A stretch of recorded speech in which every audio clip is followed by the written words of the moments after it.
In John chapter 14, Thomas asked Jesus, "Lord, we don't know where we are going, so how can we know the way?" And Jesus replies, "I am the way and the truth and the life. No one comes to the Father except through me." Now, Jesus' disciples were asking about where they need to go because they're literally thinking of following Jesus in a literal sense. But Jesus, of course, is talking about the way to the Father and ultimately to heaven. Now, Jesus' teaching that he is the way must have really stuck with the disciples after Jesus ascended into heaven, because they did not at first call themselves Christians. They called themselves followers of the way. Let's look at a few examples. Saul went to the high priest and asked him for letters to the synagogue in Damascus, so that if he found any there who belonged to the way, whether men or women, he might take them as prisoners to Jerusalem.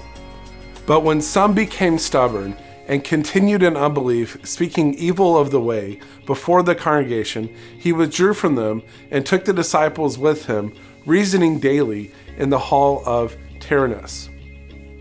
I, Saul, persecuted this way to the death, binding and delivering to prison both men and women.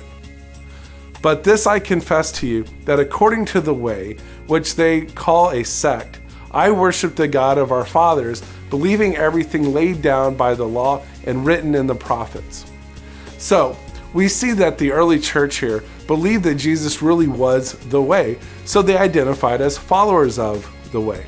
Now, it wasn't until Acts 11:26, which says, "For a whole year they met with the church and taught a great many people.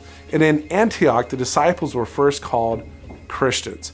Now, Christian literally just simply means little Christ. And it was probably used by unbelievers as a way to insult the Christians. Although, for me, I would absolutely take it as a compliment. So there you go, a little bit about the way, and that's enough today for our historical minute.